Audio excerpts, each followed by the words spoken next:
ne connaissent pas, je vois des têtes nouvelles. Peut-être que le désenchantement de l'Internet aura enchanté suffisamment d'entre vous pour vous lever tôt et venir écouter Romain ce matin. On a créé il y a bientôt 2 ans, ce qui ne nous rajeunit pas, avec Renaissance numérique, ce cycle de rencontres aux sources du numérique, autour des gens qui font l'effort d'écrire un livre à la croisée des sujets du numérique et de la société, on va dire.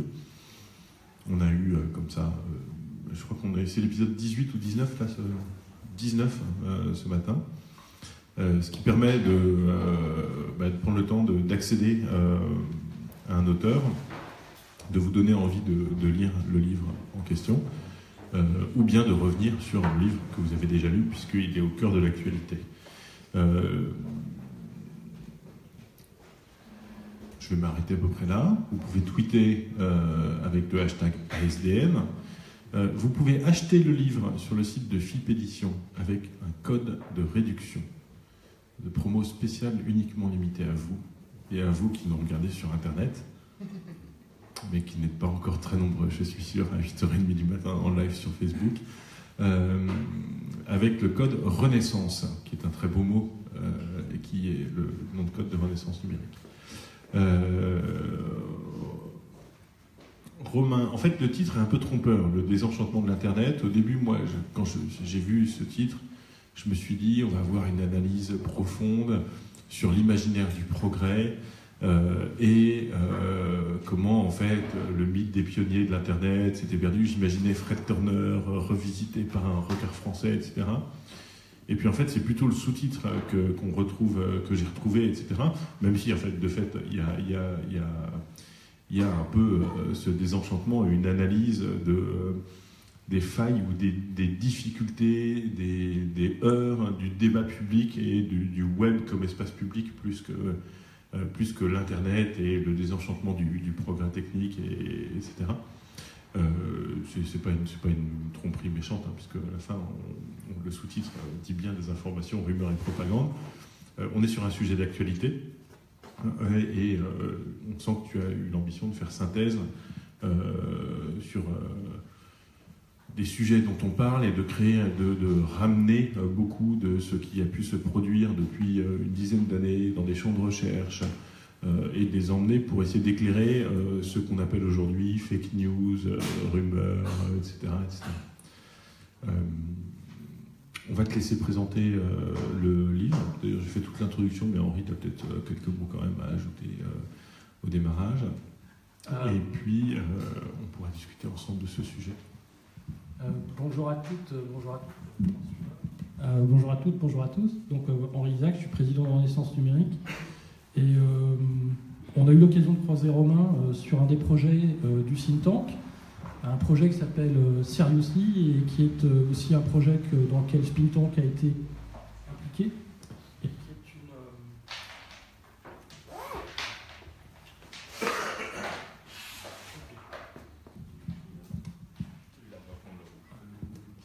est qui est un projet qui a directement à voir avec l'ouvrage, et c'est pour ça qu'on est allé chercher Romain. Le projet Seriously, c'est à la fois une méthode et un outil pour équiper nos concitoyens pour répondre aux propos haineux sur Internet. Et donc on va peut-être en parler ce matin. Et donc Seriously a un comité scientifique qui s'appuie sur des universitaires comme Romain pour construire et réfléchir autour de ces enjeux qui sont pour nous des enjeux démocratiques assez sérieux et sur lesquels notre think tank a décidé il y a 2 ans de se lancer. Et donc, si ces sujets vous intéressent, on pourra les aborder. Mais on va surtout laisser la parole à Romain pour qu'il nous explique un petit peu la façon dont il a construit cet ouvrage. Et puis ensuite, Nicolas et moi, on lui posera quelques questions. Et puis surtout, après, on vous laissera la parole pour lui poser ces questions. Merci. Et merci pour votre invitation. Bonjour à toutes et à tous. Alors effectivement, le titre, je ne sais pas si le titre est trompeur, mais en tout cas, c'est vraiment le point de départ de l'ouvrage. C'est le constat d'un certain nombre de désillusions ou de désenchantements dans l'opinion publique, mais aussi dans la recherche en sciences sociales sur le potentiel démocratique d'Internet, en gros, pour le dire vite. Moi, ça fait une dizaine d'années que je travaille sur ces questions-là. J'ai d'abord travaillé sur les questions de régulation, de gouvernance d'Internet, sur les mouvements d'opinion en ligne, sur les mobilisations politiques, sur la participation citoyenne. Et en gros, il y a une dizaine d'années, Internet était quand même massivement perçu comme un outil au service de l'émancipation, au service des citoyens, qui donnait du pouvoir d'agir à la société civile. Et en gros, depuis le début des années 2010, peut-être depuis l'affaire Snowden, on a un espèce de tournant dans l'opinion vis-à-vis de ce caractère démocratique d'Internet, où on entend davantage parler de surveillance généralisée, de brutalisation du débat public, de discours de haine, de harcèlement en ligne, et puis plus récemment de nouvelles formes de propagande avec les fake news, etc. Et donc le point de départ de cet ouvrage, c'était de se dire, est-ce que c'est justifié, ce retournement de position par rapport au potentiel démocratique d'Internet, et qu'est-ce qu'on peut en dire à partir de la recherche en sciences sociales sur la question. Donc l'idée, c'était vraiment aussi de faire une synthèse de beaucoup d'études qui se sont déroulées depuis 6-7 ans sur différents types de sujets, et d'étudier différents points de controverse en fonction de la culture de débat qui a émergé sur Internet. La culture de débat qui a émergé sur Internet et qui est à la fois liée aux ressources techniques d'Internet et du web, le réseau, les algorithmes, les liens, etc. Et puis qui est aussi liée aux pratiques des internautes, aux pratiques de débat dans différents espaces de débat en ligne.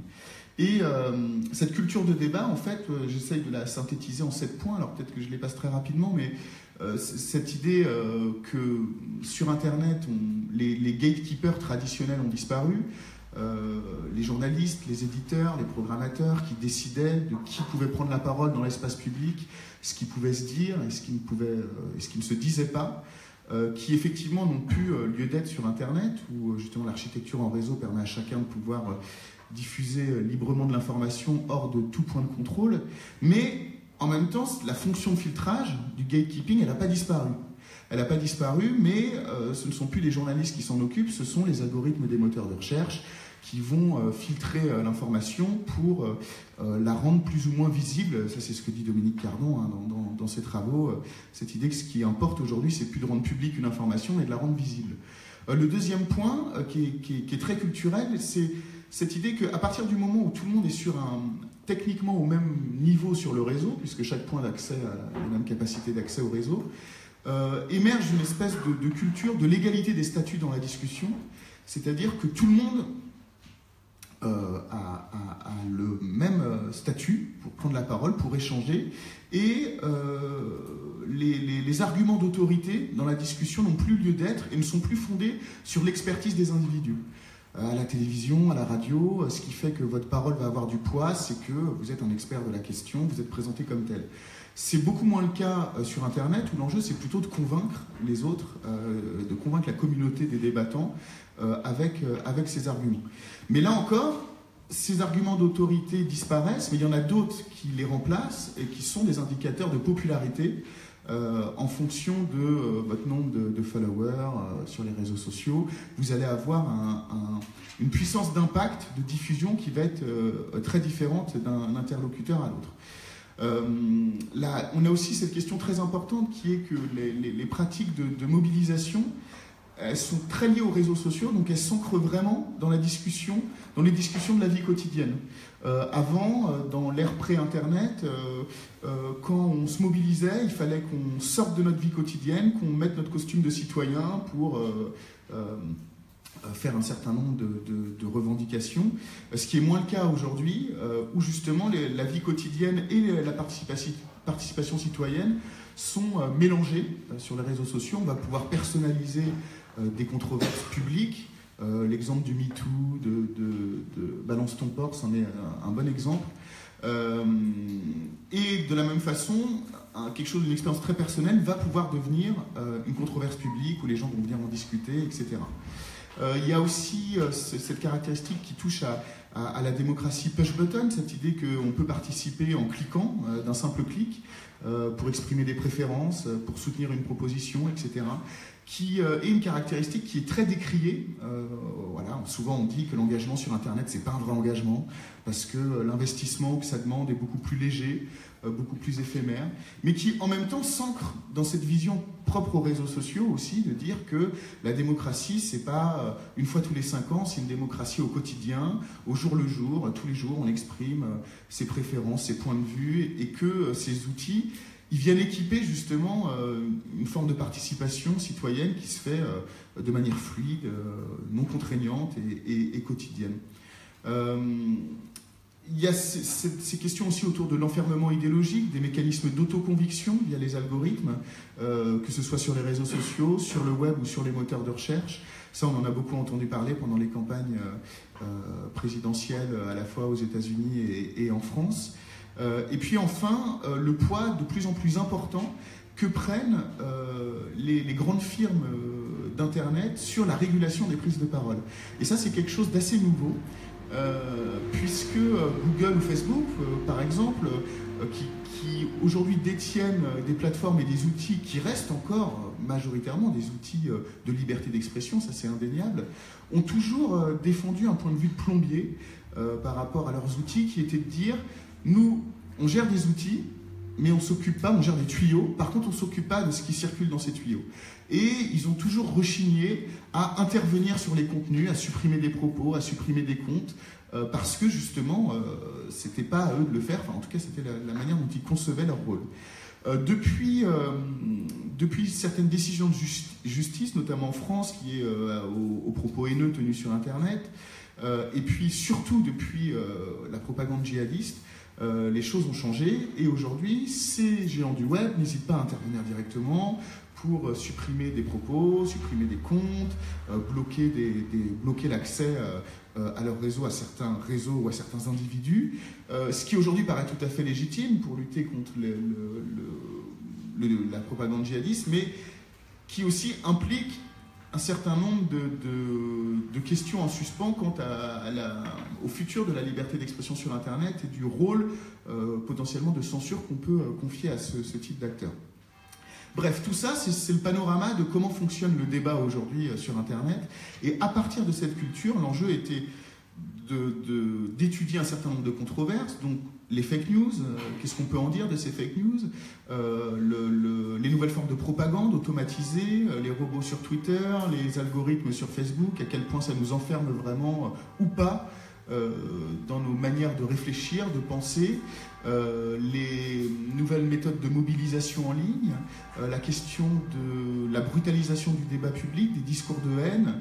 Est-ce qu'on a vraiment une brutalisation du débat public qui est portée par Internet, ou est-ce que c'est juste une brutalité qui existe dans la société et qui s'exprime davantage sur Internet, qui est rendue plus visible sur Internet, les controverses autour des nouvelles formes de régulation, de gouvernance du réseau, bref, ça passe en revue un certain nombre de sujets à partir de cette nouvelle donne que sont les caractéristiques du débat public aujourd'hui sur Internet. Voilà, je pourrais développer un peu plus, mais peut-être qu'on passe aux questions ou... Ouais. Alors, merci Romain pour cette présentation de ton ouvrage. Moi j'ai eu trois questions, commentaires qui me sont venus à la lecture de l'ouvrage. La première, finalement, il y a une idée qui est née en fait avant l'irruption des réseaux sociaux. Et je me demande si il n'y en a pas eu 2 temps dans cette idée Internet va être un renouvellement du débat démocratique. Finalement, il y a eu une période que Nicolas a pas mal incarnée avec les blogs politiques et le débat, et puis ensuite il y a eu l'arrivée des réseaux sociaux. Et il me semble qu'il y a vraiment 2 temps dans la compréhension de ce que pouvait être ce nouvel espace dans ce qu'on pourrait appeler la démocratie délibérative, et qu'il y a une cassure qui s'opère finalement avec les réseaux sociaux, où tout d'un coup, c'est pas... Je ne vais pas dire une petite élite, mais c'est plus des blogueurs, c'est monsieur et madame tout le monde qui prennent la parole dans l'espace public, et que dans cette rupture, le citoyen lambda qui s'exprime avec ses mots crée une première étape de la démocratie délibérative, avec une parole qui n'avait jamais pris place nulle part ailleurs dans le débat public, et qui a une certaine forme d'étonnement, pour pas dire de stupeur, et je vais dire peut-être tremblement, par rapport à la libération de cette parole. Qu'est-ce que tu penses de ça ? Je suis tout à fait d'accord. Je pense que c'est justement une des causes principales de ce désenchantement, enfin de ce sentiment de désenchantement plus exactement. Il est en partie lié au fait qu'effectivement, on a cette libération des prises de parole que permet Internet, qui est d'abord une opportunité qui est d'abord saisie par les blogueurs, par des populations plus éduquées, mais que ce processus d'ouverture des prises de parole ne fait que s'accentuer au fil des années, et qu'à partir du moment où tout le monde peut prendre la parole, il y a aussi des voix qu'on n'a pas forcément envie d'entendre, que les intellectuels, les journalistes, etc. n'ont pas envie d'entendre. Toutes ces questions autour de la brutalisation du débat public ou de la fachosphère, etc., c'est juste la prolongation de cette ouverture de l'espace public, et que quand on permet à toutes les voix de se faire entendre, il y a aussi des voix conservatrices, rétrogrades, et parfois haineuses, qui aussi se font entendre. Et quelque part, c'est aussi pour ça que Internet est intéressant à étudier pour les sciences sociales, parce que c'est une forme de révélateur d'un certain nombre de phénomènes sociaux qui sont présents dans la société, mais qu'on ne voit pas toujours. C'est pas Internet qui rend les gens plus agressifs dans leur manière de débattre. C'est pas Internet qui fait qu'il y a des rumeurs politiques. Par contre, Internet nous révèle des phénomènes plus profonds, et c'est en cela qu'il est intéressant de regarder ce qui s'y passe pour décrypter ces phénomènes-là. Je veux bien prolonger un petit peu sur ce sujet, puisque j'en ai été un peu un acteur à une époque, où je suis un petit peu différemment aujourd'hui. Et puis j'ai essayé récemment aussi de faire un peu cet exercice de prise de recul. J'ai écrit un article qui paraît dans le débat de septembre, faire un peu un parallèle entre revenir sur 12 ans de web politique entre 2005 et 2017. Et pour regarder ce moment de 2005, du référendum, etc. Et en fait, en regardant un peu, à part la plateformisation, qui a transformé l'ouverture, etc. Pour moi, en fait, ce désenchantement, il est dès le début. Il y a une sorte de malentendu dès le début, et mon idée est plus que finalement, cette ouverture non déterministe des vannes, cette ouverture de la prise de parole, cette égalité, ce côté, on va se centrer sur le contenu, où on a de nouveaux déterminismes au succès de la prise de parole, etc., était déjà là dans le réseau dès le démarrage. En revanche, qu'il y avait un espoir dans les discours, ou bien une crainte parfois portée par d'autres sur les discours, justement sur ces réunifications, mais qui n'a jamais, l'espoir n'a jamais opéré, quoi. On n'a jamais eu des moments de révélation démocratique extraordinaires, à part quelques moments mythologiques dans des univers non démocratiques, printemps arabe, etc., etc. Mais dans nos vieilles démocraties, on n'a jamais eu des moments de revivification terribles, à part dans des discours de personnes qui essayaient de forcer, qui pratiquaient, qui essayaient de forcer un certain nombre de choses. Et dès le démarrage, on a les mêmes choses qu'on retrouve aujourd'hui. La campagne du référendum de 2005 est un très bon exemple en succès d'année. Des chances, et du côté pharmacone, pour citer Stigler, qu'on ne devrait pas citer trop souvent dans cette vénérable salle, mais le côté pharmacone de cette solution, à la fois poison et remède, à la fois force libératrice et avec ses bonheurs, et en même temps voilà. Et un des trucs un peu bizarres à la lecture d'ouvrage, c'est qu'on a l'impression que finalement tu as beaucoup soulevé tous les problèmes, les peurs, etc., et des discours, mais qu'on oublie un petit peu malgré tout la force de libération qui est effective, positive et intéressante dans tout ça. Et donc il y a un côté assez bizarre, c'est-à-dire que oui, on parle de fake news, on a des révélations de la haine, etc., mais il y a malgré tout aussi une libération de la parole qui est intéressante et riche. Et qu'en fait, à regarder tous les aspects du désenchantement, presque comme si tu avais oublié les renouvellements. À part, et ça c'est un truc qui m'a... Bon, c'est un truc contre lequel personnellement je me bats depuis un certain temps, depuis une dizaine d'années, c'est qu'en fait il y aurait l'idée que grosso modo tout pourra être sauvé par des nouveaux processus techniques de délibération et de consultation citoyenne. et en mettant en place des nouvelles plateformes de débat en ligne quelque part à divers endroits, à côté de l'Assemblée nationale, dans des etc., on peut sauver l'Internet, quoi. Et qu'on a d'un côté la foule qui fait n'importe quoi avec des fake news, etc., et de l'autre côté, on pourrait sauver si les institutions s'ouvraient. Et si elles remettaient en place des nouveaux processus de dialogue démocratique. Et c'est un peu... voilà, d'ailleurs, c'est pas du tout une question que je suis en train de te poser. Donc, je vais essayer de formuler une question là-dessus. Du coup, on sent qu'une difficulté à prendre parti, que moi-même j'ai, enfin ça c'était dans le truc, à prendre parti sur le sens du truc. Et du coup, je vais faire un lien sur une question. À un moment, on sent une hésitation sur le rôle de l'Internet dans l'organisation du débat public. Il y a plusieurs thèses. Voilà, il y en a une qui... Et à un moment, tu parles du dialogue de sourds. À un autre moment, tu parles des bulles de filtre. Or, pour moi, ce sont deux phénomènes totalement inverses. La bulle de filtre de Sherry Turkle, on est tous en fait finalement qu'entre nous, etc. Ou bien le dialogue de sourds, finalement, c'est des gens qui n'ont rien à voir ensemble, qui sont confrontés les uns face aux autres, et Internet crée des courts-circuits qui empêchent le débat public. Et du coup, il y a évidemment un mélange des deux, mais qu'est-ce qui gagne à la fin, un petit peu d'après toi, entre les deux, ou qu'est-ce qui peut gagner, ou comment résoudre cette tension, ou quelle est la force de résorption de cette tension. Voilà. Bon, j'ai fait une sorte de grand truc un peu... Voilà. Et je te laisse réagir. Oui, il y a beaucoup de choses dans ce que tu dis. Alors,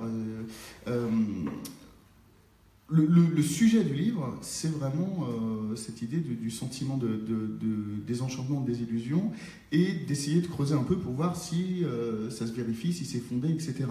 Moi, ma conviction, si on prend à une échelle historique l'histoire des médias, c'est que Internet a été un outil de démocratie inégalé en termes de libération de la parole, en termes d'autonomie de la société par rapport aux élites intellectuelles, politiques, etc. Moi, mon point de vue, c'est que quand même, faut pas jeter Internet avec l'eau du bain, il a joué un rôle très positif. Maintenant, effectivement, on se rend compte que on a certains désenchantements par rapport à ça. Tu disais aussi quelque chose d'intéressant, c'est que c'est pas nouveau tout ça. Je pense que le cas des fake news, il est assez intéressant. Des rumeurs, des complots sur Internet, il y en a toujours eu, mais dès le début, quoi. Ça, c'est évident. Et pourtant, ça devient un problème de société subitement à l'aune d'une campagne électorale aux États-Unis, de la campagne pour le Brexit, etc., etc. Mais parce qu'il y a aussi un changement d'ampleur. Il y a aussi un changement d'ampleur, c'est que certes, il y a toujours eu des blogs complotistes, des sites qui véhiculaient des rumeurs, mais qui conservaient une audience assez confidentielle malgré tout. Le cas des fake news, pourquoi on en parle autant et pourquoi justement on le labellise fake news, on crée un nouveau terme, un nouveau concept pour exprimer quelque chose de très ancien, c'est aussi parce que changement d'échelle, elles sont diffusées à un tel niveau qu'elles en viennent à concurrencer les médias traditionnels, qu'elles sont plus partagées que les articles de presse sur les réseaux sociaux, et puis surtout que les réseaux sociaux sont devenus la principale source d'information pour une partie de plus en plus importante de la population. Et puis aussi, ce qui change, c'est cet usage politique des rumeurs à des fins de propagande. Ça, c'est quand même assez nouveau. Alors après, je pourrais développer là-dessus sur les fake news, sur leur industrialisation, qu'il y a l'économie du clic aussi des réseaux sociaux. Donc il y a quand même un changement qui s'opère, même si ce sont des phénomènes anciens. Là, on voit quand même qu'on passe à un autre niveau. Ce que tu disais sur les bulles de filtre et les dialogues de sourds, effectivement, ça peut paraître contradictoire. Alors, juste peut-être préciser pour ceux qui ne sont pas au fait de ces débats-là, la question des bulles de filtre, c'est la manière dont les algorithmes, alors d'abord sur les moteurs de recherche à travers la personnalisation, et ensuite sur les réseaux sociaux, dans la manière dont ils nous font parvenir les informations, nous enfermerait dans des bulles idéologiques où on serait toujours confronté à des informations qui vont nous conforter dans nos positions. En gros, si vous vous informez sur Facebook, vous voyez l'actualité de vos amis les plus proches, et vos amis les plus proches, c'est ceux qui pensent comme vous, donc ça va vous conforter dans vos opinions. Quand Google personnalise son algorithme, il le fait en fonction de vos recherches passées, donc de vos préférences. Donc il va vous proposer des informations qui, de la même façon, vont vous conforter. Et où est le problème ? Le problème, c'est que pour que le débat démocratique fonctionne, il faut que vous, en tant que citoyen, vous soyez confronté à des opinions contraires aux vôtres pour potentiellement changer d'opinion. Même si, en vrai, on change très rarement d'opinion, que ce soit sur Internet ou dans notre vie quotidienne. Et puis le dialogue de sourds, qui est de dire que, en fait, lorsqu'on débat, pas forcément sur Internet d'ailleurs, on cherche jamais vraiment à convaincre les gens avec qui on débat, parce qu'on sait qu'on ne va pas les convaincre. Par contre, ce qu'on cherche à faire, c'est à convaincre ceux qui nous écoutent. Et ça, c'est plus intéressant. Et c'est vrai que c'est quelque chose qu'on retrouve beaucoup sur les réseaux sociaux, cette idée de débat très conflictuel, où on a des camps qui s'opposent et qui vont justement ne pas chercher forcément à convaincre le camp d'en face, mais qui vont s'adresser à la majorité du public qui assiste à cette joute verbale, qui n'a pas forcément d'avis sur la question, qui n'a pas forcément envie de prendre position, mais qui, en assistant à cette joute, va potentiellement se former une opinion sur le sujet. Et là, effectivement, la question c'est, oui, s'il y a des bulles de filtre, ça veut dire qu'il n'y a pas de confrontation, etc. Alors, tout dépend des espaces dans lesquels tout ça se déroule. Déjà, il faut bien avoir en tête que il n'y a pas de déterminisme derrière tous ces concepts-là. C'est que les formes d'enfermement idéologique, ça existe. Après, c'est facile de casser une bulle de filtre. C'est facile d'avoir accès à des informations contradictoires sur Internet. De la même façon, le dialogue de sourds, il existe, il est très présent, mais c'est aussi facile d'avoir un dialogue constructif si vraiment on le veut. Donc ça dépend des espaces dans lesquels on regarde. Par exemple, les bulles de filtre, ça va être beaucoup plus présent sur Facebook, par les caractéristiques de son algorithme, et les dialogues de sourds beaucoup plus sur Twitter. Et là, ce qui est intéressant derrière tout ça, c'est aussi le rôle du design de ces plateformes et de ces outils technologiques, ce travail de conception de ces plateformes qui est éminemment politique. Ça, c'est vraiment quelque chose de très important. C'est-à-dire que ça, on le sait depuis longtemps, hein, les technologies n'ont jamais été neutres, mais la manière dont on conçoit l'algorithme, le EdgeRank qui va hiérarchiser les informations sur le fil d'actualité, ça implique une certaine conception de la société, de nos rapports aux autres, de nos manières de nous informer.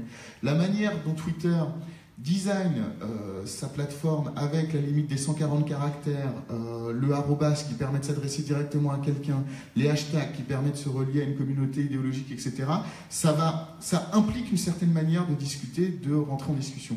Et quand je parlais justement de cette culture de débat, elle est liée très fortement à ces différentes ressources techniques. Et ça, je voudrais qu'on s'y arrête un petit peu, parce que je trouve que c'est comme un des points qui relie la question technologique et celle de l'organisation du débat public et de l'espace public, où effectivement, peut-être que dans le bouquin, tu en parles, de cette question de l'ingénierie du débat, mais pour moi, il y a effectivement la question algorithmique qui revient souvent, mais ça va au-delà de ça. Moi, ce qui me frappe, c'est typiquement quand on compare un espace comme Wikipédia, où il y a de la conflictualité qui est organisée, gérée, dans un espace dédié à ça. Si on prend par exemple Medium, qui est un autre design du débat, où c'est dans l'annotation qu'on va pouvoir commenter et s'opposer à des idées. Et donc, dans ces deux exemples, il y a, pour les concepteurs de ces deux espaces, dans leur façon de penser le débat, il y a une façon dont on pense la contradiction et un espace dans lequel on gère la contradiction. Ce qui ne me paraît pas être du tout pensé dans les réseaux sociaux, parce qu'ils n'ont pas été pensés pour ça et comme ça. Et donc, est-ce que si on voulait améliorer les choses, parce que effectivement, je pense que les deux espaces problématiques aujourd'hui dans la place qu'ils ont pris dans le débat public, c'est Facebook et Twitter, est-ce qu'on pourrait leur demander de faire évoluer notamment la grammaire des débats pour qu'il y ait des espaces conflictuels qui soient régulés de la même façon que Wikipédia les régule, ou par exemple Medium le permet sans polluer le texte qu'on peut lire, et on peut lire les commentaires à côté. Qu'est-ce que tu penses de ces éléments-là ? Je pense qu'effectivement, modifier le design de ces outils potentiellement changerait un peu la donne, et c'est d'ailleurs ce qu'ils sont en train de faire. Twitter, sur ses 140 caractères, est en train de revenir dessus, sachant que justement cette contrainte des 140 caractères, elle a un impact très important sur la manière dont on prend la parole sur Twitter. C'est-à-dire que je pense que si vous avez un compte Twitter, vous avez tous fait cette expérience de ne pas réussir à publier un tweet parce qu'il était trop long. Donc qu'est-ce qu'on fait? On le réduit, on simplifie, on va droit au but, et tout ce qu'on aurait pu... toutes les nuances qu'on aurait pu apporter à notre message vont être effacées, et dans la discussion politique, ça va créer plus de radicalité, plus de conflictualité, etc. Alors ça, c'est pas moi qui le dis, il y a des études sur la question, sur la manière dont justement cette contrainte des 140 caractères impose une forme de simplification à l'extrême et de radicalisation des messages. Le fait que Twitter revienne sur la limite des 140 caractères, alors, ça ne va pas changer la donne du jour au lendemain. Ça va dans le sens d'un apaisement, sûrement, des débats conflictuels. À voir, mais en tout cas, ça peut y contribuer. Sur Facebook, par exemple, il y a aussi cette idée que dans les fils de discussion, lorsqu'on like les messages des uns et des autres, vont apparaître en premier les messages qui auront été le plus soutenus par les autres. C'est notamment vrai sur les pages des sites de presse, etc. Et ça, c'est intéressant. C'est une évolution qui a quand même quelques années, mais qui va aussi dans le sens d'une régulation collective. C'est-à-dire que les gens qui sont en train de débattre sur cet article de presse, il y a 300 commentaires, il y a un peu tout et n'importe quoi, mais l'internaute qui va arriver et qui va lire le premier commentaire, on va lui proposer celui qui aura été le plus apprécié par l'ensemble des internautes. Et donc ça va dans le sens de dire, on laisse à la communauté des débattants la responsabilité de dire ce qui est important de retenir dans cette discussion. Dans le cas des fake news, Facebook a aussi annoncé une modification de son algorithme, alors pas dans les discussions, mais dans la recommandation d'articles, où là, justement, lorsque vous avez accès à un article de presse, en dessous, on vous propose d'autres articles similaires qui, justement, feraient davantage filtre et iraient plutôt piocher dans des articles de médias bien identifiés comme étant des médias officiels, entre guillemets, ou traditionnels. Donc, effectivement, les détenteurs des plateformes, ils jouent sur leur design pour essayer de faire évoluer les pratiques. Et les pratiques évoluent aussi en fonction. Mais il ne faut pas être déterministe non plus. C'est pas en changeant quelques boutons que ça va évidemment tout changer. Ça peut y contribuer, à voir comment surtout les internautes vont se saisir de ces modifications. Et pour revenir sur l'exemple de Wikipédia, parce que je le prends aussi dans le livre, il y a quelque chose aussi qui sort du design. Parce que la question que je pose pour Wikipédia, c'est on parle de la brutalité sur Internet. En même temps, il y a aussi cet exemple de Wikipédia où on a des gens qui sont en opposition très forte, qui arrivent dans les pages discussion de l'encyclopédie à se mettre d'accord, à trouver un consensus pour produire une encyclopédie collaborative de référence. L'espace est construit pour ça.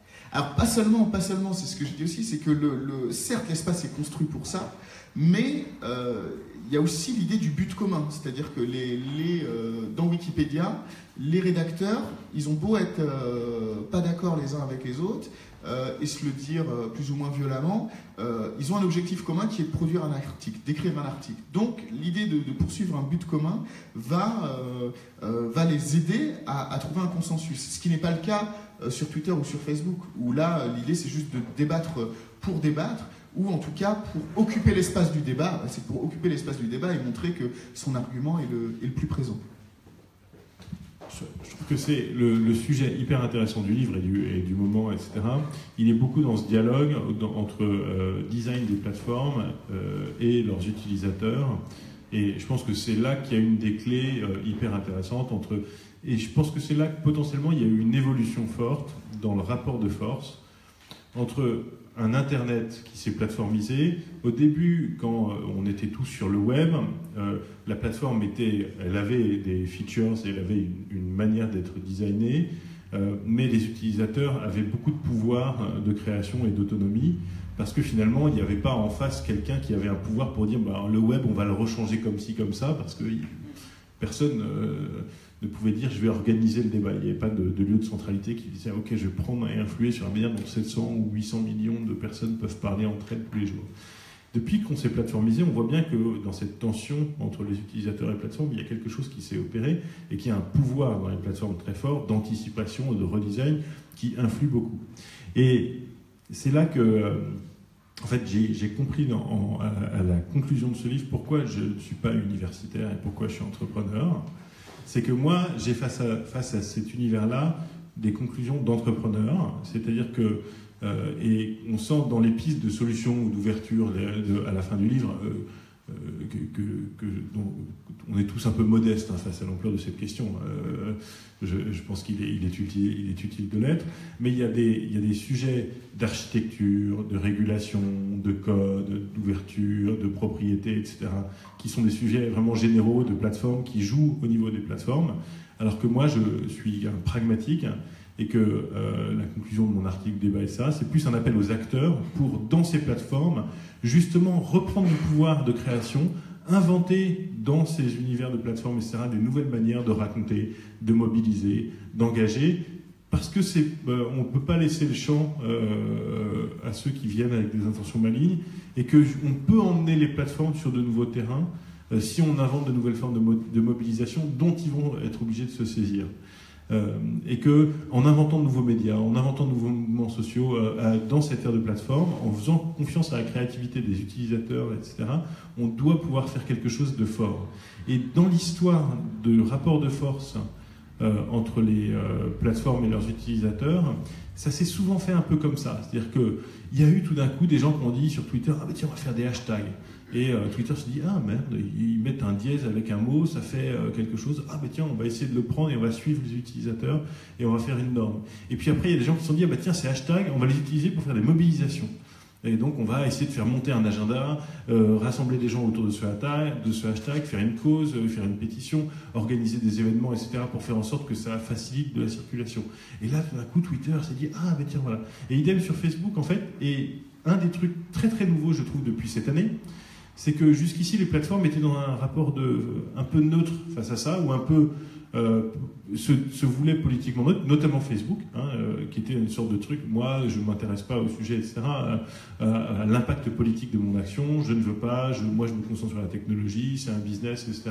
Et là, tout d'un coup, depuis l'élection de Trump, grosso modo, l'éruption des manipulations russes, des Breitbart et compagnie, etc., ils se sont dit, non mais en fait il y a quelque chose à faire, il faut qu'on s'organise, il faut qu'on travaille, il faut qu'on y pense, etc. Et du coup, en revanche, comme ils ne veulent pas négocier sur leur monopole et leur légitimité, ils sont très à l'écoute de nouvelles manières d'organiser et de dialoguer avec des utilisateurs inventifs et d'accompagner des mouvements naissants de progrès. Et donc c'est un peu une des questions sur la conclusion de l'ouvrage. Moi, j'ai une conclusion d'entrepreneur. Je dis, il faut en fait, ça viendra des utilisateurs, des entrepreneurs, des gens qui vont disrupter les choses, etc. Il y a une réponse française qui est, il faut réguler, il faut mettre de l'État, etc. Et puis il y a une réponse universitaire qui est d'un regard, je pense, sur l'architecture, sur les lois, les codes, les régulations internes au système même, etc. Voilà. Et donc, est-ce que tu peux nous parler de ces pistes un petit peu d'avenir ou d'ouverture qu'on ouvre à la fin ? Alors, moi, je suis d'accord avec toi. C'est vrai que dans l'histoire, les usages poussent aussi les designers, les concepteurs à faire évoluer leurs outils. Et l'exemple de Twitter que tu donnes en est très bon. Seulement, ça ne se décrète pas de dire changeons les usages de Facebook et de Twitter pour les pousser à faire évoluer leur technologie. On peut imaginer que c'est ce qui va se passer dans l'avenir, mais aujourd'hui, on est incapable de dire dans quel sens tout ça va aller. Par contre, tu as raison de dire qu'on est dans un moment où effectivement les détenteurs de plateformes sont plus sensibles à l'écoute de leurs utilisateurs et de la manière dont ils pourraient faire évoluer leurs outils. Sur les pistes vis-à-vis de tous ces problèmes-là, moi j'ai pas de solution miracle là-dessus.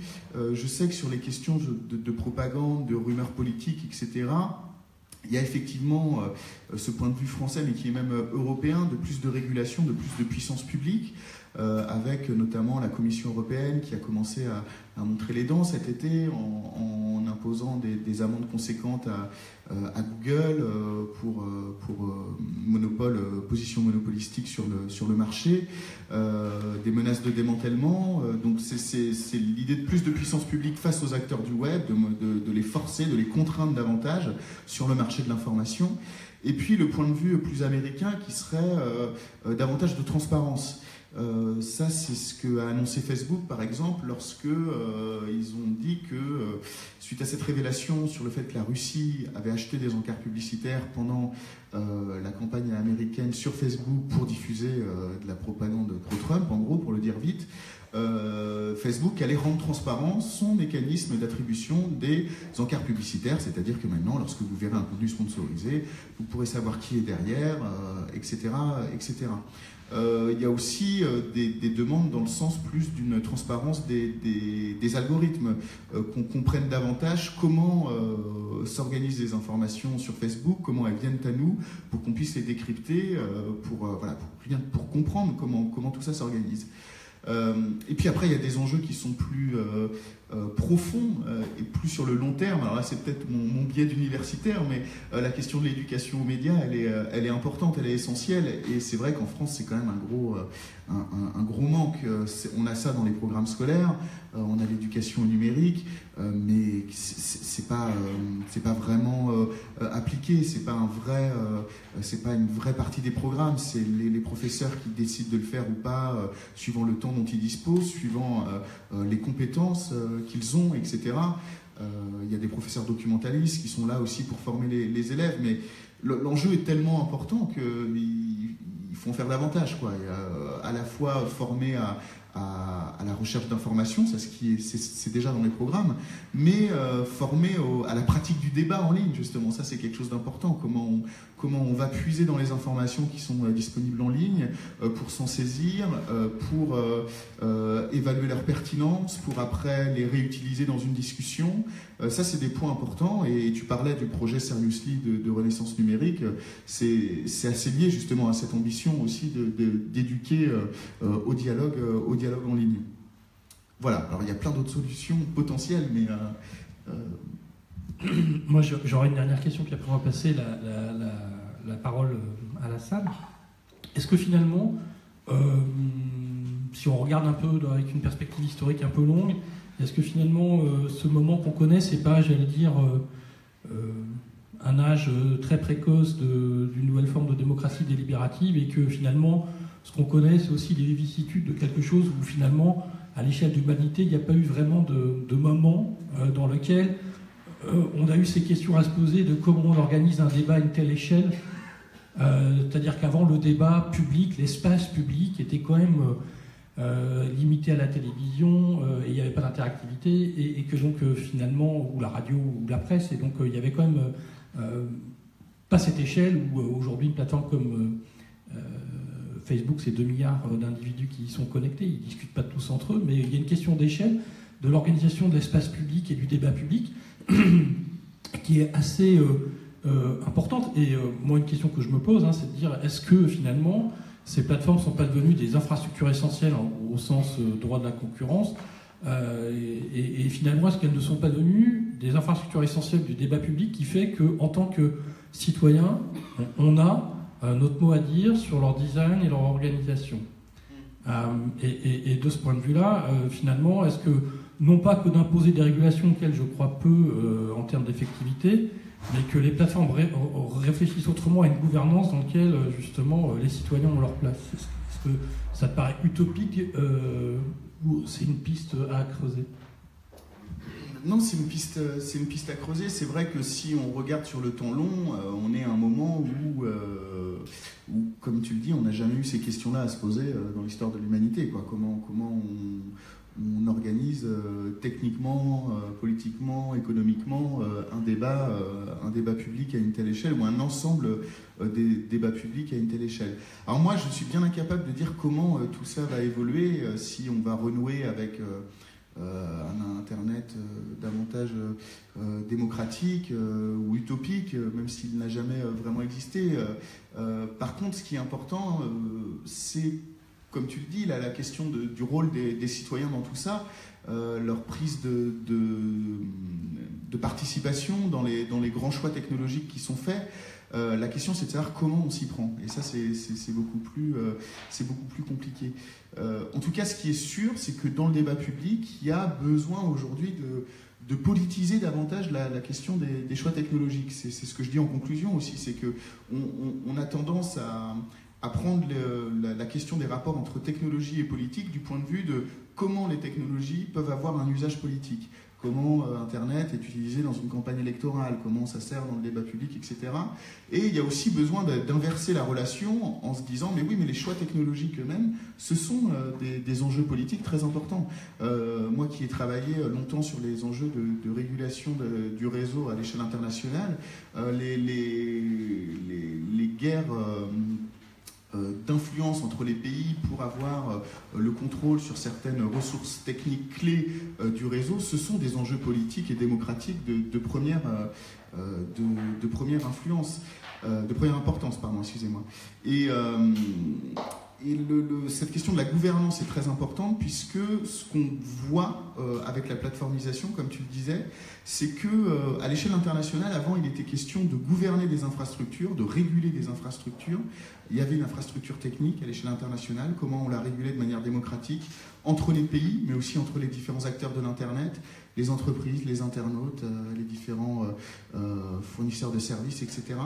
Et on est passé, ça c'est la chercheuse Francesca Musiani qui le dit, on est passé de cette gouvernance des infrastructures à la gouvernance par les infrastructures, c'est-à-dire utiliser ces infrastructures comme des points de contrôle pour exercer une régulation sur d'autres choses, et notamment sur la liberté d'expression, la liberté d'informer, etc.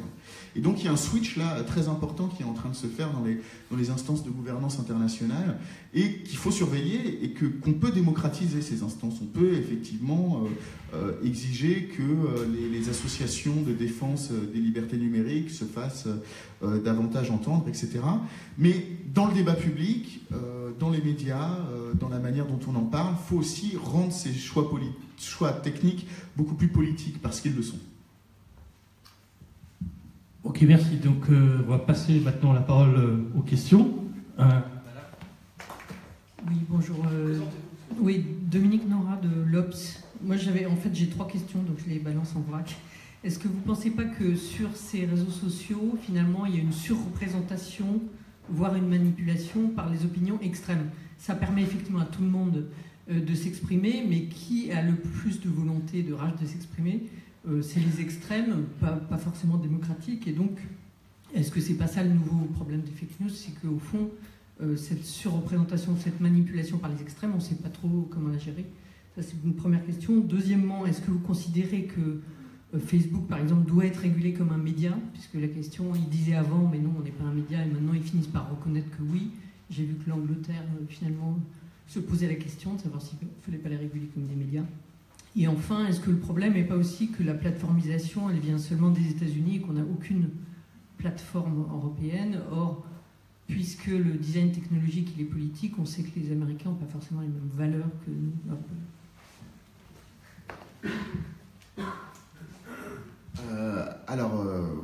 Complètement, je reprends. Alors sur les extrêmes, moi je dirais que c'est pas forcément qu'il y ait une manipulation du débat par les extrêmes. Je dirais plutôt qu'il y a un phénomène de vase communicant qui se joue entre le débat public dans les médias traditionnels et le débat public sur Internet. C'est-à-dire que les populations qui ont moins accès à la prise de parole dans les médias traditionnels, et notamment les extrêmes, vont se déporter sur Internet, où ils vont avoir accès à un espace de débat qui est moins régulé, justement, parce qu'il n'y a pas de gatekeeper, etc. Et donc, il y a une espèce de biais qui se crée, qu'on a l'impression qu'il y a beaucoup plus d'extrêmes sur Internet, parce qu'ils sont plus motivés et plus actifs pour pouvoir y prendre la parole et diffuser de l'information, parce qu'ils ont moins aussi accès à d'autres espaces médiatiques. Est-ce qu'il faut réguler ces réseaux sociaux comme des médias? Alors là, c'est une bonne question. Moi, je pense qu'il faut prendre garde avec cette question des fake news et de la propagande à ce que les solutions qu'on propose ne soient pas pires que le problème. C'est-à-dire que si on commence à trop réguler les prises de parole sur les réseaux sociaux, à inventer des nouvelles formes de censure, on va se retrouver avec des espaces qui vont être certes beaucoup plus policés, mais où on va perdre justement tout ce potentiel démocratique qui en fait quand même tout l'intérêt. Donc ça, il faut vraiment faire attention à ça, à ce que dans 10 ans, Facebook ne décide pas de qui a le droit de publier quelque chose, en fonction de quels critères, etc. etc. Parce que, mine de rien, fake news, ça veut dire des choses très différentes suivant les acteurs auxquels on pose la question. Est-ce que demain, un site d'information alternative peut pas être étiqueté de fake news parce qu'il donne trop son avis et donc ne plus avoir accès à ces réseaux-là. Donc ça, c'est vraiment un point important. Il ne faut pas non plus trop les réguler. Et c'est quelque chose d'essentiel pour l'avenir de la liberté d'expression. Et le troisième point sur les valeurs, alors ça c'est clair et net, que ces technologies apportent en elles des valeurs et des principes qui sont très liés aux valeurs américaines, qui en termes de liberté d'expression et du débat public sont très différentes de nos valeurs en Europe et particulièrement en France, notamment en termes de liberté d'expression, qui est beaucoup plus sanctifié, si je puis dire, aux États-Unis qu'en France. Et donc, les problèmes qu'on a aujourd'hui viennent aussi de cette manière dont le modèle politique de ces plateformes vient irriter un modèle politique traditionnel en Europe et vient le travailler et vient aussi le transformer. Parce que moi, ma conviction, c'est aussi que ces plateformes, certes, elles incarnent des valeurs politiques différentes, mais qu'elles vont aussi transformer les modèles politiques des pays dans lesquels elles sont, et sans vouloir faire de déterminisme non plus, mais on peut imaginer qu'elles ont pris une telle place dans le débat public aujourd'hui que les jeunes générations qui se seront informées sur ces plateformes, qui auront appris à débattre sur ces plateformes, vont intégrer une forme de culture de débat, une culture politique qui sera un peu différente de celle de leurs aînés.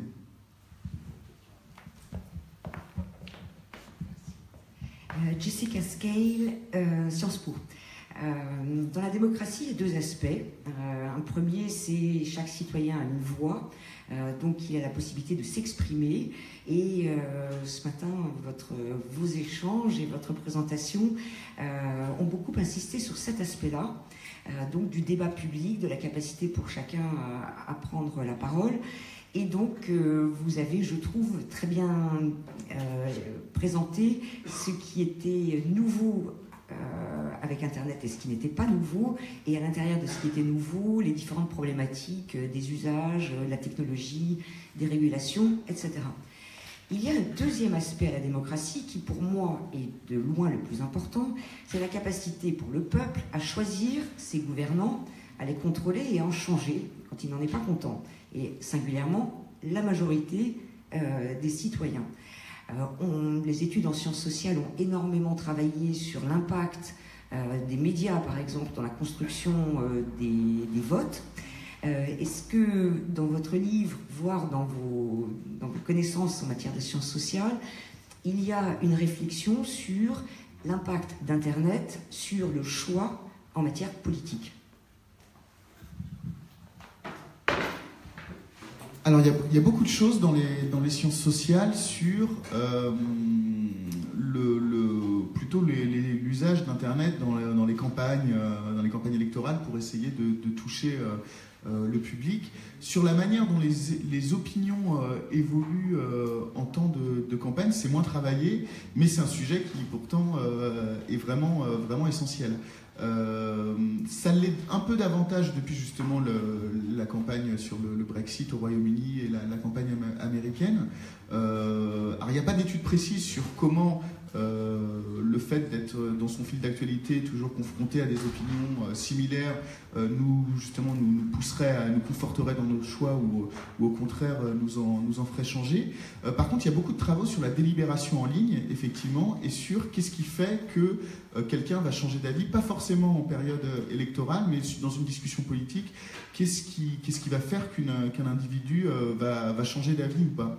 Alors là-dessus, il y a beaucoup d'études, et il y a beaucoup d'études qui viennent à des résultats contradictoires. C'est-à-dire qu'il y a des études qui montrent qu'en fait, on est dans le cadre de monologues interactifs, c'est-à-dire que les gens vont répéter sans cesse les mêmes arguments sans jamais évoluer, ou au contraire plutôt se radicaliser dans leur prise de position en étant opposés aux autres. Et puis, il y a celles et ceux qui vont montrer que, en fait, si on commence à voir des formes d'évolution des prises de position, de prise en compte des arguments opposés. Et ce qui joue dans ces cas-là, c'est vraiment le rôle de la communauté autour qui va observer la discussion et qui va intervenir dedans. C'est-à-dire que plus la communauté des débattants va soutenir une prise de position ou un argument type, et plus potentiellement il va être à même d'influer sur la décision des individus. En tout cas, c'est un sujet passionnant sur lequel moi je suis en train de travailler en ce moment, mais il n'y a pas encore beaucoup de publications sur le sujet.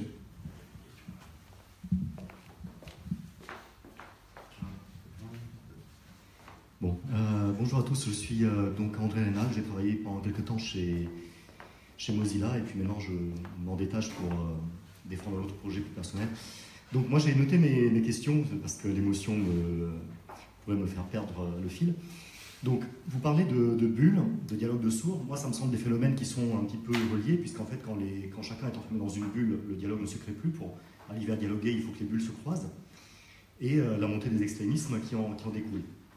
Par opposition, moi je vois une autre tendance se développer sur Internet, qui est liée à l'identité, à la réputation, et qui va plutôt modérer les gens par rapport à l'opinion que l'on pourrait se faire d'eux. Et ils vont s'auto-modérer eux-mêmes. C'est une forme d'autocensure que les gens peuvent s'imposer. On ne va pas dire ça de moi, enfin j'ai pas envie d'afficher certaines opinions. D'autre part, vous disiez d'essayer d'inciter des acteurs économiques comme Facebook ou Twitter à prendre des décisions d'intérêt politique. Leur intérêt, c'est quand même un intérêt économique, c'est pas un intérêt politique.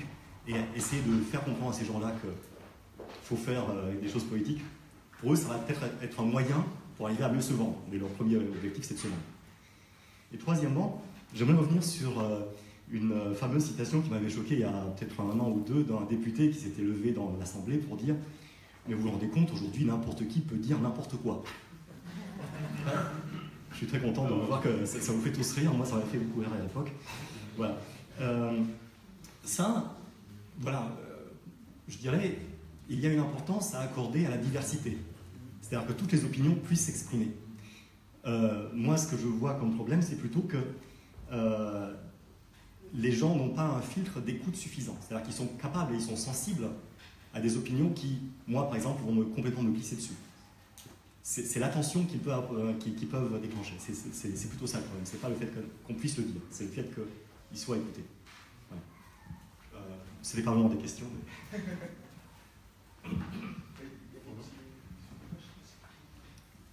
Ouais, enfin, bon, après, c'est Romain l'invité, mais c'est vrai que c'est des sujets qui m'intéressent aussi un petit peu depuis longtemps. Je suis sur cette tension dialogue de sourds, bulle de filtre et économie de la réputation, identité, je suis d'accord que, le problème, c'est qu'il n'y a pas un Internet ou un web déterministe et unifié en la matière. Et bien sûr, il est fait de plateformes qui, chacune ont des dizaines, qui agissent différemment, et on voit que certaines sont en train de gagner ou pas. Et d'ailleurs, d'un certain point de vue, la victoire de Facebook contre Twitter, qui n'est pas finie et définitive, mais grosso modo d'une plateforme qui a plutôt vocation à se centrer sur l'identité réelle de la personne, versus une identité sublimée, un pseudonymat, etc. Et donc qui n'est pas du tout le même rapport qu'on a à une identité. Si je reprends la classification de Dominique Cardon, il y a une dizaine d'années, sur la typologie des plateformes, il y en avait certaines où on était vraiment dans l'anonymat ou le pseudonymat, et on allait dans une identité, on se détachait vraiment de soi, versus au contraire de travailler sur l'économie de la réputation, c'est pas du tout pareil. Et puis dans les dynamiques, centrifuge, centripète, si je simplifie un petit peu, la victoire de Facebook, qui grosso modo quand même gagne par rapport à Twitter. Twitter plafonne, se stabilise à un endroit, a une fonction, je pense, dans le web, dans l'univers, dans le débat public un peu particulière qui fait qu'elle tient, mais n'a plus un rôle aussi déterminant qu'auparavant, et on voit que les mouvements de foule, d'ailleurs on voit très bien dans la campagne américaine, c'est pas sur Twitter que les fake news se sont mises à circuler, c'est dans les endroits C'est beaucoup plus sur Facebook qu'il y a eu des manipulations et des trucs des mouvements de très très large échelle. Twitter est un endroit en fait qui fait croire à des gens d'élite traditionnelle qui sont sur Internet, de médias, de politiques, de communicants, etc., mais qu'en fait ils n'y sont pas vraiment. Parce qu'ils vont pas se cogner. Bon, ils voient des choses un peu comme ce qu'il y a sur Internet, avec des gens sous pseudo, des gens qui les insultent, des trolls, des trucs comme ça, mais en fait, à la fin, voilà. Et donc, du coup, ça les rassure. Moi, je pense qu'une des solutions, ou un des trucs très intéressants, effectivement, tient dans ce lien entre l'économie de la réputation individuelle et le débat, la participation. Mais je pense qu'on n'a vraiment pas réussi ce design. Personne n'a trouvé la clé, le design qui marche bien. Mais évidemment, il y a quelque chose à inventer autour de ça. Il y a eu des moments très intéressants ou des petites micro-expérimentations individuelles, voilà, des choses très bizarres ou un peu particulières qui mériteraient d'être regardées, mais vraiment en sortant d'un niveau macro, mais en voyant comment des designs, non pas par des plateformes, mais par des individus, de leur réputation et de leur participation au débat, etc., peuvent être intéressants. Je prends n'importe un cas qui me vient comme ça à l'esprit. Maître Eolas, je sais pas, tout le monde à peu près connaît, l'avocat, blogueur, Twitter, etc., est un cas très intéressant et particulier de résorption d'un certain nombre de tensions, d'amour du débat, de participation non raisonnée et vraiment polémiste au débat public, tout en amenant des critères de rationalité, etc. Et en fait, je pense que des clés d'invention, c'est pour ça que je dis que je suis plus entrepreneur et que je regarde les choses plutôt par en bas que par en haut, parce que je pense que les solutions, elles viendront comme ça, en disant « Ah tiens, lui, il a fait comme ça pour résoudre toutes ces contradictions, et si moi je faisais pareil, oh, bam, je peux inventer un truc incroyable ». Et ça, je crois qu'en fait, c'est comme ça qu'on trouvera des clés de solution au débat, et que c'est ça qu'il faut favoriser comme esprit, versus... et après, il faut aussi... remettre au carré les instances de gouvernance, etc., etc. Mais que la vraie clé, la vraie solution, elle viendra d'un utilisateur... Enfin, je veux dire, qui a pourri le débat public aux États-Unis l'année dernière? C'est Breitbart. Enfin, je simplifie un petit peu, mais c'est la alt-right. Hein, la alt-right, qu'est-ce qu'ils ont fait? Ils sont regardés, ils ont expérimenté, ils ont fait « Oh là là là, il y a une mine à foutre du bordel dans les débats publics et à tout corrompre et mettre en... » Voilà. Et cette même dynamique, elle peut être utilisée de manière positive, je pense. Et sans changer les régulations et en foutant le bordel dans les plateformes, mais avec d'autres... Voilà. En revanche, ce rapport de force de créativité, aujourd'hui, il est très nettement et très clairement défavorable à des forces de progrès et démocratiques.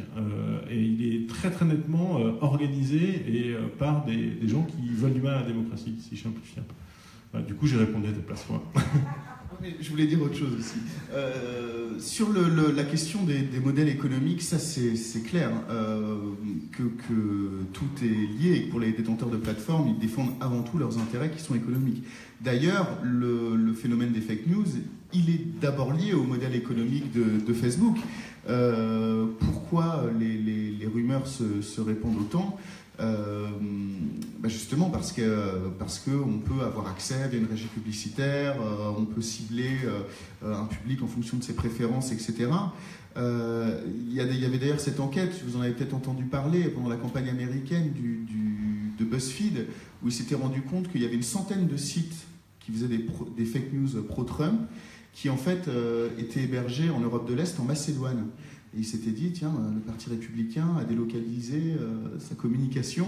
Ils sont allés voir sur place et ils sont tombés sur des ados de 15 à 17 ans qui créaient des sites de fake news, tout simplement pour gagner un peu d'argent, parce qu'ils voyaient que c'était beaucoup partagé sur le réseau social aux États-Unis, et ils voulaient les faire venir sur leur site pour les exposer à des contenus publicitaires.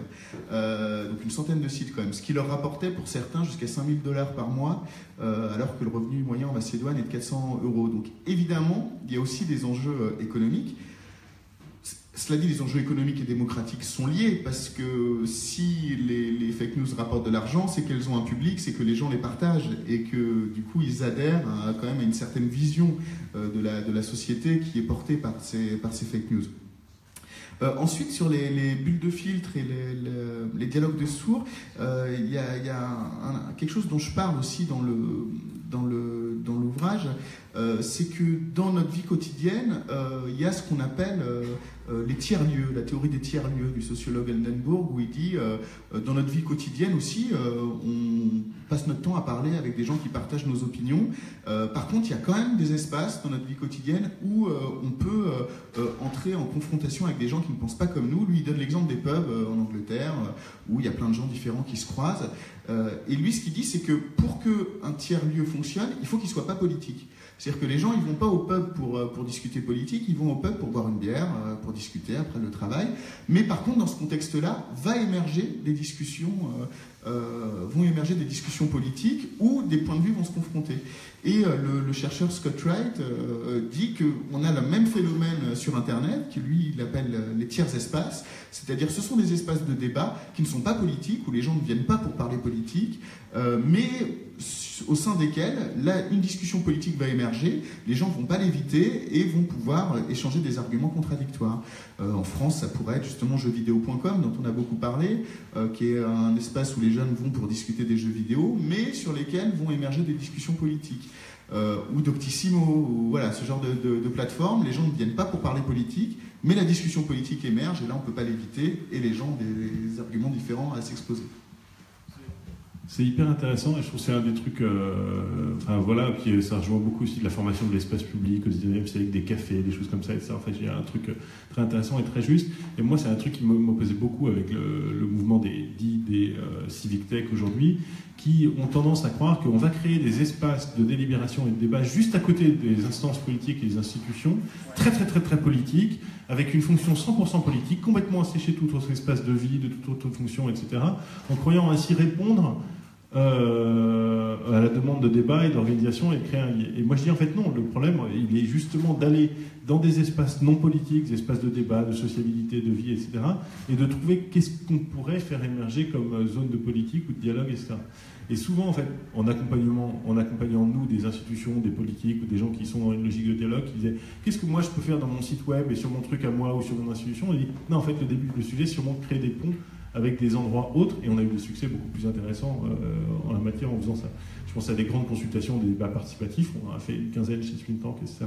Les plus intéressants sont ceux où on sortait en fait d'espaces enfermés, politiques, contraints, institutionnels, et on allait au-devant en partenariat avec des plateformes extrêmement larges ou extrêmement lourdes, où on allait faire des choses assez fortes, et où au contraire on sortait, et que ce n'était pas qu'une question de technologie. Et ça, je pense que cet insight-là, il est hyper juste, que jeuxvideo.com, c'est quand même passionnant et flippant de ce point de vue-là. Enfin, c'est hyper intéressant, c'est vertigineux, et ça n'est pas vraiment saisi en fait comme instance tierce, comme tiers-lieu. Et le tiers-lieu utilisé, enfin il y a des pistes de solutions, je pense, là-dedans, plus intéressantes. Je vous vois lever la main depuis tout à l'heure. Oui. Merci. Henri Reyes, Association Énergie franco-allemande. Je trouve le débat passionnant et je suis content que certaines choses que je pense aussi, que je retrouve ça chez vous. Maintenant, une question. D'abord, 3 petits exemples. Par exemple, en Allemagne, depuis 3 semaines, on a un parti dans le Parlement, une centaine de parlementaires, qui sont vraiment des néo-nazis, gloire à la Wehrmacht dans la guerre, et tout le reste. Pas tous, mais pas mal de ceux. Moi, je trouve que c'est terrible, mais quand même, c'est comme ça. La AfD, ça, c'est cette partie, Alternative für Deutschland, était au commencement un pur parti Facebook. Absolument Facebook virtuel.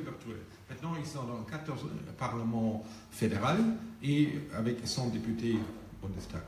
Trump, Washington Post, fact-checker, 5 mensonges par jour. Je crois vous connaissez ça. Et puis, ça, c'est pas tout à fait Internet, mais c'était pas les médias français. News en continu, j'avais vérifié ça dans la campagne pour européenne, le Front National et le parti qui a le plus de députés au niveau international, la France. Alors la France, majoritairement représentée par 24 députés, malheureusement, c'est comme ça.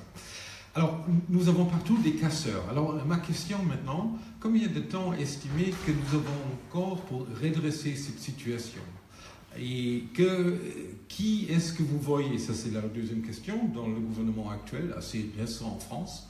En Allemagne, ça va se décider peut-être en janvier. Actuellement, on a un ministère, M. Dobrindt, et là, votre système avec les élites, on peut aussi les critiquer, mais souvent vous avez quand même des gens qui à un certain niveau. Avec le fédéralisme allemand, aussi quelqu'un de Forêt Noire doit avoir un poste. Et M. Dobrindt ne vient pas du Forêt Noire, il est responsable des routes et de la digitalisation. Et parfois, avec lui, on n'a pas vraiment l'impression qu'il comprend tous les enjeux. Alors, peut-être en janvier, on aurait quelqu'un de mieux. Mais, alors, la question, combien de temps est-ce que vous pensez qu'entre tous ces casseurs, on a encore pour faire quelque chose? Et qui, dans le gouvernement actuel français, s'occupe, ou est-ce que quelqu'un s'occupe?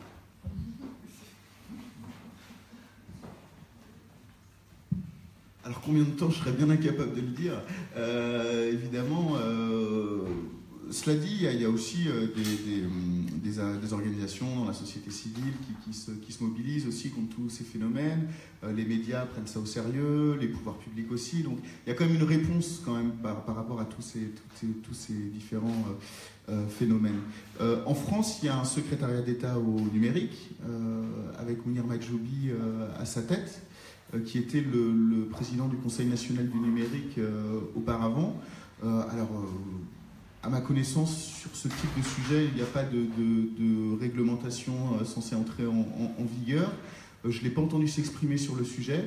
En tout cas, c'est quelqu'un qui connaît bien, pour le coup, qui connaît bien les sujets numériques. Ça, on peut pas lui enlever ça, c'est sûr.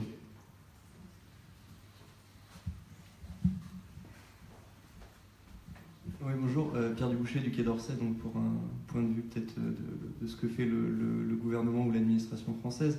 Peut-être d'abord une remarque sur ce que vous avez dit. Vous êtes tous, j'ai l'impression, un peu d'accord, mais sans être complètement convaincus sur le fait que les fake news est finalement un phénomène ancien qui certes change d'ampleur, mais ce qui se passe aujourd'hui, et la raison pour laquelle nous, ça nous intéresse au ministère des Affaires étrangères, c'est quand même qu'il y a une différence en nature qui est en train de se créer quand vous avez des gouvernements qui utilisent un certain nombre de moyens d'ingérence dans les affaires publiques pour ensuite travailler effectivement sur un continuum de fake news, etc. L'exemple du DNC, c'est ça. Vous avez dit à juste titre que Breitbart était le principal pyromane dans la campagne américaine, mais on va dire que leur combustible était aussi des choses qu'ils ont retirées d'un hacking qu'on n'impute ou pas aux Russes, mais qui vient de services étatiques, on va dire. Et ça, c'est une grosse différence parce que on peut pas. Il y a des réponses diplomatiques à ça, mais qu'est-ce qu'on fait, par exemple, de Russia Today en France qui va ouvrir des bureaux en décembre, comme vous le savez sûrement, avec 20 millions d'euros et qui ne se priveront pas au besoin d'utiliser des informations blanchies au préalable par Wikileaks, par des choses comme DNC Leaks, etc. Donc ça, c'est un sujet assez compliqué. Et pour vous donner un exemple concret, quand on a eu les Macron Leaks en France à la veille, le vendredi avant le second tour de l'élection présidentielle, il ne s'est rien passé. Et en France, ce qu'on en a déduit, c'est que finalement, on était beaucoup plus imperméable à des processus qui avaient cours aux États-Unis de manipulation de l'opinion publique. Certes, peut-être, on peut débattre des raisons, mais en France, le juge constitutionnel est juge de la légalité du scrutin de l'élection présidentielle. Ce qui implique aussi la légalité de l'environnement de campagne. Et on aurait pu se retrouver dans une situation où le juge constitutionnel, s'il avait été saisi, ou s'il s'était autosaisi, aurait été amené à juger de savoir si ce leaks avait significativement affecté l'environnement de campagne et potentiellement aurait dû se retrouver à invalider l'élection présidentielle. Donc la question, elle n'est pas seulement dans la formulation des préférences politiques, mais elle est sur le level playing field démocratique, si on veut, qui aujourd'hui est manipulé à dessein par des gouvernements étrangers. Donc juste pour un peu redramatiser cet enjeu-là qui est réel, et quand vous dites que le rôle de la régulation publique, il est finalement secondaire et que les acteurs peuvent se saisir des sujets pour le mieux, moi je suis d'accord avec monsieur, on a quand même pour l'instant plutôt l'exemple du contraire, et comme vous disiez aussi madame, la démocratie c'est certes l'expression de chacun, mais dans un cadre qui est établi, et je pense qu'un sujet qu'on n'a pas vraiment abordé aujourd'hui, par exemple qui est celui de la régulation des plateformes, la responsabilité des plateformes, ça pour le coup c'est un sujet qui est débattu à la fois en France par le CSA, au niveau européen aussi, quand vous avez des acteurs, on a parlé beaucoup des Russes, mais on pourrait parler des Chinois, qui ont une offensive sur la manière dont se conçoit le métier de journaliste. Là, il y a vraiment des sujets sur lesquels la puissance publique doit intervenir, à mon sens. Après, sur la conclusion finale, et nous, on réfléchit en ce moment à ces sujets, c'est intéressant d'avoir votre perspective, il est assez clair qu'il ne faut pas que le remède soit pire que le problème. Et ça, c'est ce sur quoi on bute quasiment systématiquement, c'est quels sont en fait les points concrets sur lesquels on peut réguler ça. Et ça, honnêtement, je suis curieux d'avoir votre avis, parce que c'est vrai qu'on a un cadre de la liberté d'expression, qu'on le prenne de la manière américaine ou de la manière française, qui est quand même très large, et c'est une bonne chose, mais malheureusement, on voit que pour l'instant, ça va plutôt dans le mauvais sens. Voilà, c'était une question. Oui, alors vous avez raison de souligner ça. Je disais tout à l'heure, ce qui caractérise les rumeurs, c'est leur ampleur aujourd'hui. Non, il y a une deuxième chose qui les caractérise, c'est ce que je dis aussi dans l'ouvrage, c'est effectivement leur usage à des fins de propagande politique. Ça, c'est quand même effectivement assez nouveau, et le cas de la Russie, les révélations récentes en sont un très bon exemple. Oui, là, pour le coup, c'est effectivement un sujet qui nécessite une intervention de l'État, je suis d'accord avec vous, et je suis d'accord avec vous pour dire que c'est compliqué de savoir où on met le curseur, et comme on le disait tout à l'heure, est-ce que le remède ne serait pas pire que la solution. Bon, il y a des choses qui bougent quand même, hein. Ce que je disais tout à l'heure, le fait de rendre transparent l'achat d'encarts publicitaires, savoir qui est derrière un post sponsorisé sur Facebook, ça va quand même dans le bon sens.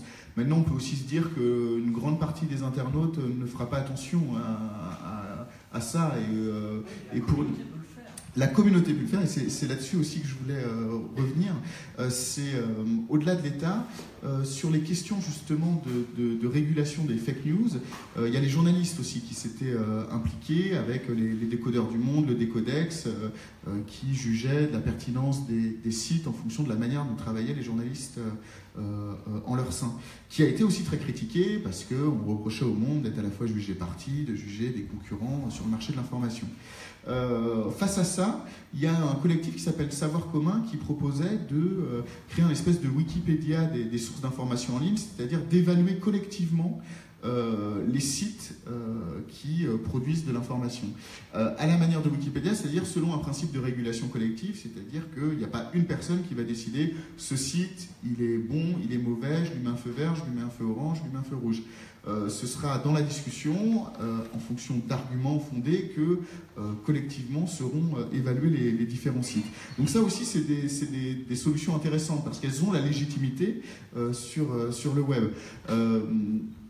En ce qui concerne les fake news, en ce qui concerne votre problème spécifique de leur usage à des fins de propagande, à vrai dire, c'est une question qu'il faut creuser aujourd'hui. Il y a des pistes qui sont ouvertes, il y a des propositions sur la table, mais le problème est très, très complexe, effectivement.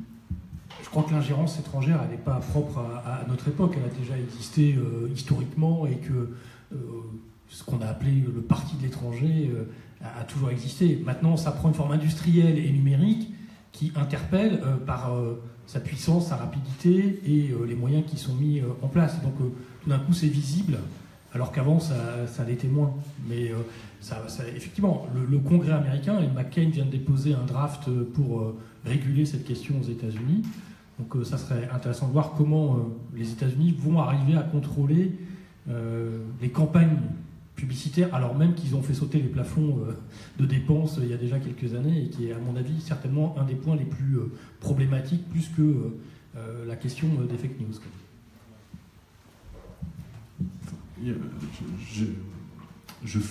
La régulation est importante, évidemment, elle est difficile, elle est subtile et elle est compliquée, puisqu'on est face à cet objet dont on n'a pas envie de tout briser, etc., qu'il s'agit de maintenir. Et je pense que c'est clé, mais un des tropismes ou un des travers contre lesquels je lutte à titre personnel, c'est qu'en France, on a un peu tendance à dire la solution viendra de la régulation, là où je pense qu'aujourd'hui, la solution, elle doit venir aussi, on doit aussi considérer que même s'il faut réguler les plateformes, il faut travailler avec elles pour essayer de trouver des instances à l'intérieur des plateformes, au-dessus, supra, à l'intérieur, infra de régulation, il y a aussi partir du fait des plateformes pour créer une inventivité. Voilà, la force de Breitbart, c'est une inventivité extraordinaire. La force de RT et Sputnik, c'est une créativité, une dynamique extrêmement forte, qu'un certain nombre d'acteurs économiques traditionnels n'ont pas. Désolé, le New York Times là, peut-être le Guardian là, etc. En France, nos médias ne sont pas aussi puissants, mobiles, actifs, etc. Et aux États-Unis, on voit que ceux qui compitent face à Breitbart et autres, il y a un rapport de force symbolique qui s'installe entre Breitbart, le méchant nouveau, et le New York Times, comme l'institution. Mais la réalité de ceux qui compitent face à Breitbart, c'est pas le New York Times qui est justement une sorte d'opposant symbolique. Ce sont des réseaux concurrents, démocrates, progressistes, d'information, du même type, mais qui sont faits plutôt par des journalistes ou des activistes du progrès. Et le marché libre des idées, je pense qu'il est là. Et le fait qu'il y a des déterminismes économiques, d'inventivité, d'entrepreneuriat dans le marché des idées et de l'information, il est hyper clé. Et que ça, en fait, il faut le stimuler et l'aider. Et c'est aussi pour ça qu'autant qu'on monte un tank média, un incubateur de médias, d'entrepreneuriat média, etc., parce qu'on pense qu'il y a une inventivité et que la solution ne viendra pas que du monde qui crée un codex, enfin, excusez-moi, mais en 2017, pour dire quelles sont les sources qui sont pour réiter des sources. Alors qu'on voit bien que le sujet de l'autorité de la source, regardez les trucs qui circulent, on ne sait même pas quelle est la source, on n'en a rien à foutre. Nous, on a fait le site du Gorafi, on a beaucoup travaillé avec le Gorafi, mais les gens ne comprennent pas ce que c'est que le Gorafi. Ils font circuler des machins et des bidules parce que ça les fait rire. Et au début, ils ne savaient pas ce que c'était que le Gorafi. Maintenant, ils savent un petit peu ce que c'est, mais pourquoi pas. Ils partagent des vidéos, vous avez des vidéos à 100 millions de vues, 200 millions de vues en France, qui sont faites par des trucs qui sont inconnus de personne. Et qui ne sont pas sur le codex ou le décodex du monde ou je ne sais quoi. Personne n'ira voir un jour, ah tiens, cette vidéo, elle est intéressante, je vais aller voir sur le site du monde si la source est fiable. Ça ne correspond à aucun cas d'usage. Donc, il y a en revanche, il y a un sujet de balancer sur le marché avec un bon design des idées fortes et que ça ne soit pas que les Russes et les fachos qui nous le fassent, quoi, grosso modo. Je simplifie un petit peu, bien violente, mais qu'aussi des forces de progrès, des forces intéressées par une médiation du réel, des forces professionnelles, etc., créent une même inventivité. Là, aujourd'hui, on ne la retrouve pas, effectivement, dans des groupes de presse et de médias qui sont essentiellement attachés à défendre des positions face à cette horde. Voilà. Donc ça, je pense qu'il y a un changement de mindset entrepreneurial à trouver qui, à mon avis, est aussi important que la régulation. Et en fait, aujourd'hui, grosso modo, voilà, on met 99% de l'attention sur la régulation, ces méchantes plateformes, etc., et 1% sur la créativité qu'on pourrait essayer d'avoir. Et la logique entrepreneuriale de ce pays, je pense que... Voilà. Et ça, je pense que notre gouvernement, peut-être, pourrait y être sensible. Pour l'instant, il préfère donner des subventions au Figaro et au Monde. Juste pour compléter et terminer, je ne sais pas si vous avez identifié sur Twitter Sleeping Giants, qui est une réponse à Breitbart qui est extraordinaire, c'est-à-dire qu'ils interpellent tous les annonceurs qui annoncent sur Breitbart. Et ça commence à faire effet, puisque les marques, quand elles sont interpellées, et qu'il y a une mobilisation citoyenne qui interpelle les marques en disant « Eh oh, vous avez vu que vous êtes annonceur là-dessus », les marques se retirent, et ça a un effet sur Breitbart. Et donc, nous, on croit beaucoup à Renaissance numérique, à la mobilisation citoyenne, c'est pour ça qu'on s'est engagé dans des outils et pour équiper la société. Voilà, je suis assez d'accord avec Nicolas, il faut de la régulation, il faut penser, on peut améliorer les choses. Mais si on ne mobilise pas la société, vous avez des gens en face qui ont compris comment utiliser ces espaces-là, il faut que les gens de bonne volonté s'en emparent aussi. Voilà. Là-dessus, on va vous remercier. Et puis, prochain ASDN, c'est le 30 novembre, où on reçoit Éric Brice. J'ai oublié le titre du bouquin. Penser, cliquer, agir. Penser, cliquer, agir. Ça fait bien le lien avec ce qu'on vient de faire. Voilà. Donc, merci à vous. Et puis, donc, au 30 novembre. Bonne journée.